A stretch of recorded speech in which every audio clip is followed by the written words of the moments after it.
You ever have one of those nights where everything feels wrong even before it starts? That was me. I'm Emma, and I live in what most people would call a dream house. A quiet farmhouse surrounded by fields, with a stable full of horses and the kind of peace people post about on Instagram. But that night, my dream turned into something I could never have imagined. It all started when Daniel, my husband, kissed me goodbye for a business trip. He was supposed to be gone for a week, 7 whole days in a city I didn't even know he'd be working in. I waved, smiling through a lump in my throat. The car pulled away, leaving me standing at the door, watching the taillights vanish down the long gravel driveway. Alone, and not just physically, emotionally alone. I had felt it creeping in for weeks, the way his new job consumed him, the way my life felt smaller in comparison to his ambitious world. That night, the silence of the house pressed against me. Every creak of the floorboards sounded louder, every shadow deeper, and I could almost hear the echo of my own heartbeat in the walls. I tried to distract myself. I poured a glass of wine and curled up on the couch with a book, but something felt off. Maybe it was the storm outside, the wind hammering against the windows, the rain lashing the roof like someone was trying to break in, or maybe it was just me, alone, with a house that felt too big for one person. Then I heard it, a soft thud downstairs. I froze, heart hammering.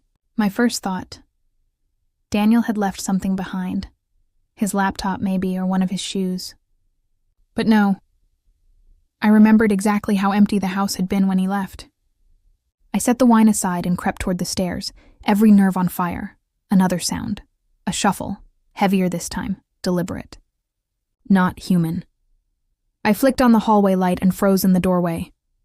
There, standing in the middle of my living room, wet, shaking, and completely out of place, was Silver. My jaw went slack. Silver? I whispered, half in disbelief, half in awe. How had he gotten in here? The stable was locked. I hadn't heard him escape, and yet, there he was, dripping wet, his mane plastered to his neck, his large brown eyes locked on mine. For a moment, I couldn't move. I couldn't speak. My mind was a tangle of panic, confusion, and something else. Something almost like recognition. It was as if he had come for me. As if he had sensed my loneliness, my fear, my silent longing for comfort. I knelt slowly, holding my hands out. What are you doing here?" I asked. His ears twitched, and he nickered softly as if answering me. I laughed nervously, a little hysteria creeping in. "You're supposed to be in your stall." But he didn't move. He stepped closer, careful, deliberate, and pressed his wet muzzle against my shoulder. My heart, which had been racing from fear, now began to ache in a different way. In a way I hadn't realized it could. I gathered a towel from the closet and began drying him off, my fingers brushing through the damp strands of his mane. I murmured apologies and soft reassurances, though I didn't really know who I was talking to, him, myself, or the invisible tension in the room. You came here for me, didn't you?" I whispered, and for a moment, I thought he nodded. As I worked, memories flooded back. The childhood nights spent alone. The first day I saw Silver at the stables. How he had been there through heartbreak, loneliness, and fear. The way his hooves had always carried me through storms, literal and emotional. And now, standing drenched and trembling in my living room, he reminded me of all of that. I could hear the storm outside intensifying, but inside, it was quiet. Except for Silver's gentle breathing, the occasional creak of the house, and my own pulse, loud in my ears. It was surreal. Unreal. And yet, I couldn't bring myself to move him back to the stable. Not yet. Not when he had come all this way to find me. I sat on the couch, Silver's massive head resting across my lap. "You're crazy," I murmured, running my hands over his sleek coat still slick with rain. Completely insane, but I needed this, didn't I? Hours passed like this. The storm outside raged on, yet inside an unspoken connection grew stronger. I talked to him, quietly, softly, about my day, my worries, my fears, the ache of missing Daniel. I didn't expect him to respond, of course. But I imagined that he understood, that he listened, and that somehow he was anchoring me in a world that had suddenly become unpredictable and strange. By midnight, exhaustion finally claimed me. I curled up on the couch, Silver lying beside me, his warm body pressed against mine. I felt a strange mix of safety and excitement, a thrill I hadn't experienced in years. Something about the night, about Silver's presence, made the world feel bigger and smaller at the same time. Dangerous, yet safe. And then it hit me. Silver hadn't just wandered into my room by accident.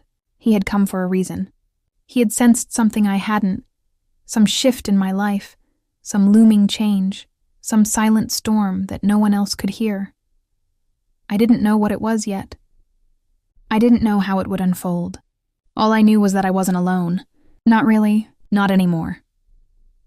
As I drifted into a fitful sleep, I whispered into his mane, "You're the only one who really sees me, aren't you?" He nickered softly, a warm, grounding sound, and I let myself believe it, because the next morning, I would discover that Silver's unexpected visit was only the beginning. The first thread in a story that would unravel secrets, reveal hidden truths, and change my life forever. And I had no idea I was ready for what came next. I didn't sleep well that night. Not really. Every time I closed my eyes, I imagined Silver standing at the foot of my bed, ears twitching, his eyes glowing faintly in the dim light. The storm had passed, but the tension it left behind lingered in every corner of the house, in every shadow that stretched along the walls. By morning, I felt exhausted, jittery, yet strangely alive. There was something electric in the air, something unspoken between Silver and me. He followed me wherever I went, his hooves tapping softly against the wooden floors, a rhythm that became oddly comforting over time. I prepared breakfast mechanically, trying to shake off the restless energy. But Silver wouldn't leave my side. He paced the kitchen, occasionally nudging my leg with his nose, reminding me, or perhaps insisting, that he belonged here, with me, right now. "You know," I said softly, "I don't even know why I feel like I'm supposed to listen to you." He let out a soft nicker, and I laughed, though the sound felt hollow. It wasn't just playfulness. There was an understanding in his gaze, a silent message that this night, this week, this moment, was bigger than either of us could see. I sipped my coffee and looked out the window. The storm had left the fields drenched, the grass glistening in the weak sunlight. The world seemed refreshed, yet I felt an undercurrent of unease. Something was waiting. Something I couldn't yet put into words. I remembered all the nights I had spent alone, all the times I had felt lost even in the presence of people who loved me. Daniel had always been kind, always present, but lately his new job and constant travel had created gaps I couldn't bridge.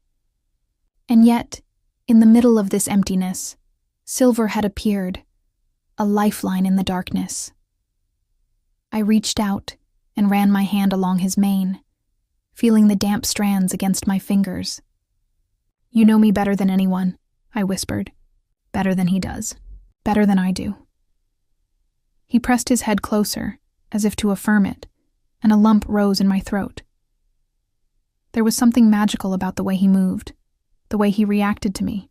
He wasn't just a horse, he was a mirror to my own emotions, a compass guiding me through feelings I had long buried. I began to notice small things. The way his ears would swivel toward faint sounds in the house, the way his nostrils flared at the scent of rain, even the way he seemed to sense when I was holding back tears. I followed him to the living room, where the storm had left its traces, puddles of water, streaks of mud, scattered hay. Silver didn't care about the mess. He simply stood there, calm, steady, waiting, and I realized that for the first time in weeks, I felt no urgency to clean, to control, to fix. "You're teaching me patience," I murmured, brushing the rain from his coat. "And maybe, how to trust." Hours passed in a strange rhythm. I tried calling Daniel, but his phone went straight to voicemail. Each unanswered ring increased the tension in my chest. I imagined all the reasons he might be unreachable. Traffic, meetings, delays. but a small, nagging voice whispered that something else might be at play. Something that required me to pay attention, to be vigilant, to trust my instincts. Silver seemed to sense it too. He wouldn't leave the living room, pacing slightly whenever I moved toward the stairs or the kitchen. It was as though he were guarding me, keeping some unseen threat at bay. A chill ran down my spine. Was it the storm's after effects, or was it something else? I decided to distract myself by cleaning the living room. As I swept the wet hay and mud, I noticed a small envelope tucked behind the couch cushions. My hands trembled slightly as I reached for it. It wasn't addressed to me, but the handwriting looked familiar. I slipped it into my pocket, unsure why, but feeling a strange compulsion to hold on to it. Silver watched silently, head tilted, as if he understood that whatever this envelope contained was important. I shivered. I didn't know what it was yet, but I trusted that he did, in some way that was impossible to explain. By mid-afternoon, exhaustion and curiosity wrestled for control. I sank onto the couch, Silver lying beside me, his head resting on my lap. "I feel like something is coming," I whispered, stroking his mane. "Something big, and I don't know if I'm ready." He nuzzled my hand, gentle but insistent, reminding me that I wasn't alone, and for the first time in weeks I believed it. I believed that I could face whatever was coming, not because I had answers, but because I had him. The day slipped into evening, and I lit a few candles to ward off the shadows that seemed to creep along the walls. Silver stood guard, ears swiveling, eyes alert, and I felt a mix of comfort and suspense. Every shadow seemed longer, every sound sharper, yet with him by my side, I felt prepared to meet whatever was hiding in the corners of the house, or my mind. I decided to explore the house systematically. Every room, every closet, every nook, checking, looking, searching. Silver followed silently, his hooves clicking softly against the wooden floors. And then I noticed something strange. The old cabinet in the corner, which I had passed 100 times, seemed off. A small corner of it wasn't flush with the wall. Curiosity overrode my caution. I knelt and pulled the cabinet forward, revealing a small space behind it. And there it was. A hidden envelope, yellowed and slightly crumpled, with my name scrawled on it in Daniel's handwriting. My heart leapt. I froze, staring at it. Why would he leave this here? What could he possibly have hidden behind a cabinet in our own house? My hands shook as I picked it up. Silver nuzzled my shoulder, his presence grounding me, urging me to stay calm, even as every instinct screamed that something important, maybe dangerous, had just come to light. I opened the envelope carefully, revealing a single sheet of paper. The words were brief, cryptic, and yet carried an unmistakable weight. "Emma, I didn't know how to tell you. I'll explain everything when I return. For now, trust yourself and stay safe. Daniel," my breath caught. "Trust myself?" I whispered. What does that even mean? My mind spun with possibilities, none of them comforting. And yet I felt a strange sense of purpose rising from within me. I wasn't helpless. I had Silver, and maybe that was enough for now. Hours passed. The sun set, painting the sky in shades of orange and purple. And still, I couldn't shake the feeling that something was unfolding. Something I needed to understand before Daniel returned. I began flipping through drawers, checking corners, looking for any clue, any hint. Silver followed, patient and vigilant, his presence a quiet promise that I wouldn't face whatever came next alone. By nightfall, exhaustion and adrenaline combined into a strange, jittery energy. I sat on the couch, Silver's head resting on my lap once more. The envelope lay open beside me and I stared at it, mind racing. Every creak of the house, every whisper of wind against the windows, set my nerves on edge. And yet, in the midst of the tension, a strange sense of connection filled me. Silver wasn't just a horse. He was a guide, a protector, a reminder that even when the world felt uncertain, I could rely on instinct, trust, and loyalty to navigate the unknown. As I stroked his mane and whispered secrets into the quiet room, I realized something profound. This was just the beginning. The bond between us had grown deeper, more complex, and more essential than ever. Whatever mystery Daniel had left behind, Whatever secrets lurked in the shadows of our home, I felt ready, because I wasn't alone. I had Silver, and something told me that the next step would change everything. I woke to the sound of wind thrashing against the windows. The storm had returned overnight, stronger, angrier, like it had unfinished business. My heart raced instantly. Silver was already on his feet, ears forward, nostrils flaring. He had never reacted like this before, and the way he pawed the floor made my stomach knot. I rubbed my eyes, trying to convince myself it was just the weather. But deep down, I knew something was off. There was a tension in the air, thick, electric, almost sentient. Every shadow seemed to stretch unnaturally. Every creak of the house amplified in the storm's howling chorus. Silver nickered softly, pressing his head against my shoulder. His wet mane smelled of rain and hay, and despite the fear twisting in my chest, his presence grounded me. Somehow, this enormous, gentle creature had become my anchor in a world that felt suddenly untrustworthy. I moved cautiously through the house, making sure doors were locked and windows closed. Everything seemed in order, but my instincts screamed otherwise. Silver's eyes never left the corners of the room. I could almost feel his awareness stretching beyond human perception, catching nuances I would have overlooked. The rain pounded relentlessly, drumming against the roof like a warning. I tried calling Daniel again, but his phone went straight to voicemail. Panic bubbled in my chest, yet I refused to give in. I wasn't alone. Not really. I had Silver. He nudged me toward the living room, pacing with a rhythm that seemed deliberate. Something about his insistence made me follow, even though I didn't know why. And then it happened. The lights flickered violently, plunging the room into a strobing darkness. I froze, heart hammering. The storm outside might have caused it, but Silver's tension told me there was more at play. "What is it?" I whispered, my voice trembling. He whinnied softly, almost impatiently, as if urging me to pay attention. I scanned the room, eyes darting to every shadow, every corner. For a moment I thought I saw movement, a subtle shift near the hallway where no one should be. I swallowed hard. My first thought was an intruder, but the notion felt absurd. Who would come here in the middle of a storm to a farmhouse miles from anywhere? And yet, every instinct screamed that I wasn't imagining it. Silver pawed at the floor again, restless, and I realized that the horse wasn't just alert. He was protective. His presence wasn't comforting anymore. It was urgent, demanding my full attention. I realized, with a shiver, that he might be sensing something I couldn't yet see. I decided to check the house systematically, room by room, Silver following closely. Every step made my skin prickle. The storm's wind howled through the cracks of the old farmhouse, and the occasional flicker of lightning revealed strange shadows dancing along the walls. Silver's ears twitched at every sound, his body tense yet controlled, as if ready to act at any moment. When I reached the study, my eyes caught movement again, subtle but unmistakable. A chair had shifted slightly, though I was certain I had left it in place. I froze. Silver stepped forward, nudging me back with his muzzle. "Stay," I whispered. My hands shook as I reached for the small box I had discovered yesterday, hidden behind the cabinet. The contents of that box had already revealed pieces of Daniel's hidden life. Letters, receipts, cryptic notes.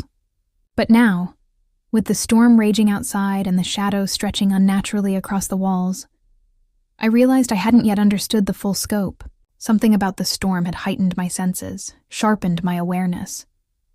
And Silver. Silver seemed to know the stakes. I opened the journal again, scanning the entries I hadn't yet read. Each page revealed small details, phone calls at odd hours, cryptic references to meetings, mentions of risks, and unexpected complications. My chest tightened. Was Daniel involved in something dangerous? Or was it merely secrets kept from me out of care? A sudden crash of thunder made me jump, and I heard a soft thud downstairs. I froze, every muscle tense. Silver's ears flattened, his nostrils flaring, his tail swishing. He whinnied once sharply and pawed the floor. My heart leapt into my throat. Someone was in the house. I grabbed a flashlight, my hands shaking. "Stay here," I whispered. Silver nickered, but he didn't leave. Instead, he moved ahead as though guiding me. Every instinct screamed to follow him, so I did, creeping toward the stairs, flashlight beams slicing through the darkness. The hallway seemed longer than usual, shadows twisting in ways that made my stomach churn. I reached the top of the stairs, shining the light down. Nothing. Just the living room, dimly lit by the occasional flicker of lightning through the windows. Then I heard it. The sound of hooves.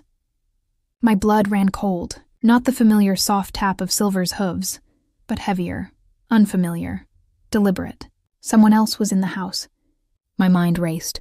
Was it a trespasser? A neighbor seeking shelter? But who would come here now in this storm? Silver positioned himself in front of me, ears forward, body tense. He let out a low, warning nicker. I swallowed, forcing myself to stay calm. "Okay," I whispered. "We face this together." And in that moment, I realized how deeply I had come to rely on him. Not just for comfort, but for guidance. I crept down the stairs, flashlight in hand. Each step felt like it would betray me, each shadow a possible threat.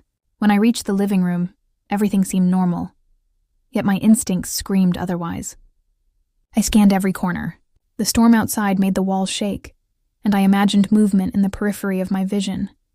Silver pawed at the floor near the front door. My heart skipped a beat. I moved closer, shining the flashlight toward the doorway. The lock was intact, the door closed, and yet there was a faint trace of mud, a footprint smaller than Silver's, impossible for me to have missed before. I knelt, examining it. My mind whirled. Who had been here? Why? And why did Silver react like he had? My thoughts tumbled into fear, speculation, and a strange tingling excitement. Something was happening. Something bigger than the storm, bigger than the house, bigger than me. And Silver had led me to it. Hours passed like this, tense and surreal. I tried to sleep, but sleep refused me. Every sound, the wind, the rain, the occasional creak of the floorboards, set my nerves on edge. Silver remained close, alert, protective. I realized that I had never felt such an intense connection with a living creature. He wasn't just a horse in my living room anymore. He was my sentinel, my guide, my anchor. By dawn, exhaustion had taken over, but the tension hadn't fully released. I sat on the couch, Silver lying beside me, his warm head resting on my lap. I traced the lines of his mane with trembling fingers. "You've saved me," I whispered. "I don't even know how yet, but you have." The storm had passed, leaving behind a fragile, almost sacred silence. The house smelled of wet earth, hay, and something else I couldn't place. A hint of change, of revelation. I realized that whatever the mystery was, whatever Daniel had kept from me, I was now ready to face it. And Silver would be there with me, every step of the way. Because that night had shown me something crucial. Courage wasn't about being fearless. It was about trusting yourself, and trusting the ones who stand by you, even when everything else feels uncertain. And I knew, deep in my bones, that the next step, the discovery waiting just beyond my understanding, would change everything. The morning after the storm was eerily quiet. The sky was pale gray, the air crisp and sharp, and the farmhouse seemed almost suspended in a fragile calm. I woke to the soft nicker of Silver, who was already at my side, waiting as if he had never left my dreams. The bond between us had deepened over the past nights, and his presence now felt like a lifeline, steadying me against the lingering unease that the storm had left behind. I stretched and rubbed my eyes, still feeling the tension of the previous night coiling in my muscles. My gaze fell on the living room floor, where Silver had pawed at the carpet in restless vigilance. Something in his stance, the way his ears flicked toward every minor creak, told me that this quiet was deceptive. I moved toward the kitchen, hoping a cup of coffee would settle my nerves, and Silver followed silently. As I poured the hot liquid into a mug, I noticed a small envelope tucked partially under the corner of the couch, the same one I had discovered yesterday but had set aside in my nervous daze. Now it seemed impossible to ignore. The handwriting on it was unmistakable. Daniel's. My fingers trembled as I picked it up, I could feel the weight of his pen strokes, the careful spacing of the letters, the subtle pressure on the paper, all of it speaking volumes about the person I thought I knew. The envelope wasn't sealed. It had been tucked away intentionally, like he wanted me to find it when the time was right. But why now? And why had Silver seemed so intent on staying near it? I knelt on the floor with Silver at my side, nudging me with his nose as if urging me to open it. My hands shook as I unfolded the letter inside. The words were short, cryptic, and heavy with implication. Emma, I didn't know how to tell you. I thought I could protect you from the truth, but hiding it has only made things worse. Please read carefully and trust your instincts. I promise I will explain everything when I return. Daniel, my breath caught. The ambiguity of it was suffocating. Protect me from the truth? What truth? Danger? Betrayal? I felt a swirl of fear, confusion, and adrenaline. Silver pawed at the floor, as if sensing the storm inside me, and nudged me closer to the small wooden cabinet in the corner, the one I had pulled out during the last storm's chaos. I hesitated, then opened the cabinet. Inside was a small leather-bound journal, one I hadn't noticed before. Its pages were worn and slightly yellowed, the leather soft and familiar yet foreign. I opened it, flipping through quickly, trying to steady my pulse. Each page was filled with Daniel's handwriting, some neat, some hurried, some almost frantic, detailing things he had never spoken aloud. Meetings, phone calls, unexplained absences, and cryptic references to a project he had taken on without my knowledge. Silver stepped closer, pressing his head into my lap. His eyes, wide and intelligent, seemed to urge me onward. I read a passage aloud, my voice trembling. I can't involve her yet. Some truths are dangerous. I hope she will understand one day. But I fear I have made a mistake by keeping this from her. Daniel. The weight of the words pressed down on me. I had always trusted Daniel, relied on him to be honest and protective, and now, every letter, every note, every scribble from the journal challenged that trust. And yet, I couldn't stop reading. My curiosity, my need to understand, was stronger than my fear. I spent hours going through the journal, piecing together fragments of a hidden life I had never known existed. Each revelation left me more anxious, more alert, more certain that Daniel's secrets were far bigger than a mere business trip. And Silver, ever vigilant, seemed to confirm my suspicions. He paced at the edges of the room, ears flicking toward every minor sound, tail twitching, nostrils flaring. By late afternoon, I realized that the storm outside had done more than flood the fields. It had stirred something within the house. Something Daniel had perhaps sensed, something Silver had certainly detected. I glanced at the envelope, the journal, and the small box tucked behind the cabinet, and I understood that the next step was inevitable. I had to investigate further. I grabbed my coat, deciding to check the barn and surrounding property. Silver followed closely, his movements precise and confident. The rain-soaked ground squelched beneath our feet, and every shadow seemed to stretch unnaturally in the weak light. As we approached the barn, I noticed something unusual. A small patch of disturbed earth near the back fence. My heart leapt. Kneeling, I brushed away the mud, revealing a small weathered box, half buried and locked. My pulse quickened. This was no ordinary discovery. The timing, the placement, the urgency of Silver's behavior. It all pointed to something deliberate, something hidden. I carried the box back inside, Silver following with calm vigilance. Inside, I found a collection of photographs, letters, and documents that hinted at Daniel's hidden activities. There were notes about late-night meetings, receipts from places he hadn't mentioned, and cryptic references to people I didn't recognize. My mind whirled. Why had he kept this from me? Was it to protect me or to protect himself? Silver nudged the box with his nose, then pressed his head against my shoulder. I realized that he wasn't just a silent observer. He was a guide, helping me navigate the maze of uncertainty and fear that had taken over my life. I petted him gently, whispering reassurances to both of us. We'll figure this out, I said. Together. Hours slipped by as I organized the papers, trying to make sense of the tangled web of secrets. The wind howled outside, rattling windows, and the shadows in the room seemed to lengthen, stretching toward me like invisible fingers. I couldn't ignore the feeling that the house itself was alive, aware of the hidden truths we were uncovering. By evening, I was exhausted, physically and emotionally. Silver lay at my feet, his breathing steady and reassuring. I stared at the scattered documents, the envelope and the journal, realizing that I had stumbled into something far larger than myself. Daniel's absence, the storm, Silver's sudden intrusion into my room. It all seemed connected in ways I couldn't yet understand. And then, in the dim glow of the candlelight, I noticed a small, folded note tucked beneath the box. My hands trembled as I unfolded it. The handwriting wasn't Daniel's. It was unfamiliar, precise, almost clinical. My pulse surged. "Do not trust what you see. Everything is not as it appears. Beware the one you think you know." I froze. The words were simple, but the implication was chilling. Someone else was aware of Daniel's secrets. Someone had been watching, and now they were speaking directly to me.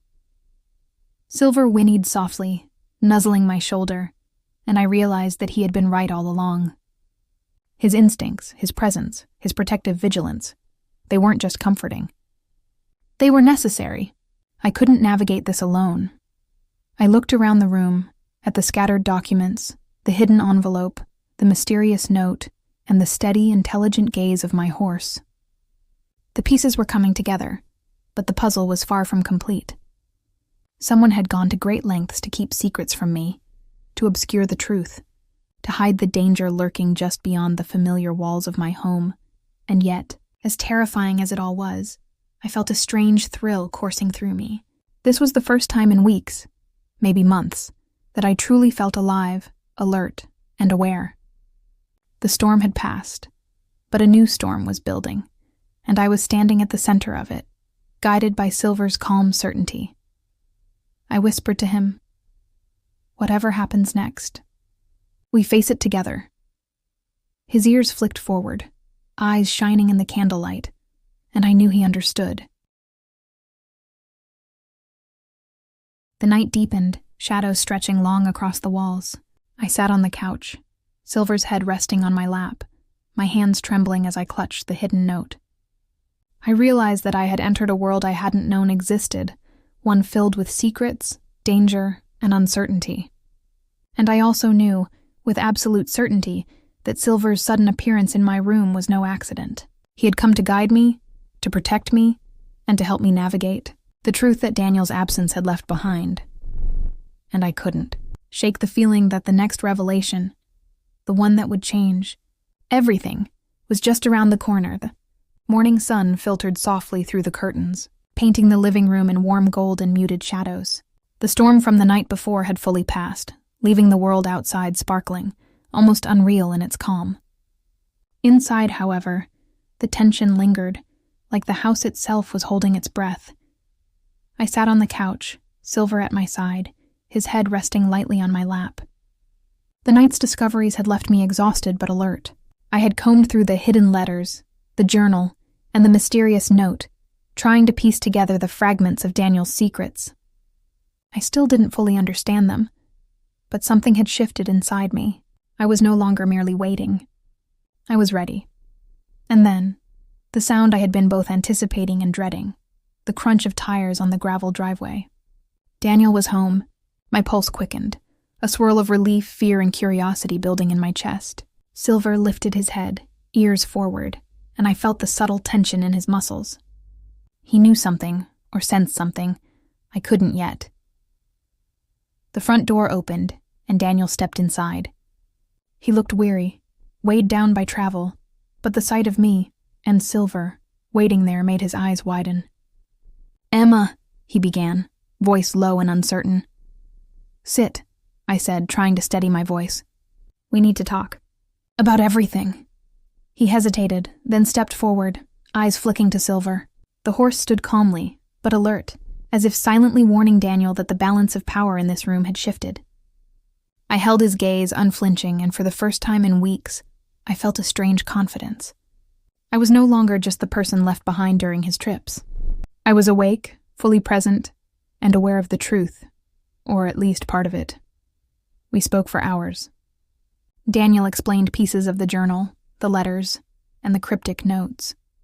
He spoke of intentions, secrets kept to protect me, decisions made in his absence. Each revelation carried weight, Each admission reshaped my understanding of him and our life together. At first, anger surged in me.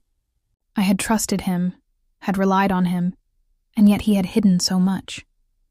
But as the conversation continued, I realized that what I felt was not just betrayal, but the weight of understanding that life is never simple, that protection sometimes comes wrapped in secrecy, and that even the people we love most can make decisions we don't fully comprehend until later.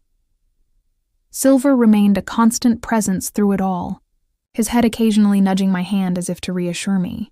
I realized that the bond we shared had become more than comfort. It was guidance. He had been my anchor, my confidant, my companion in a storm of uncertainty, and now he had helped me face the man I loved with clarity and composure.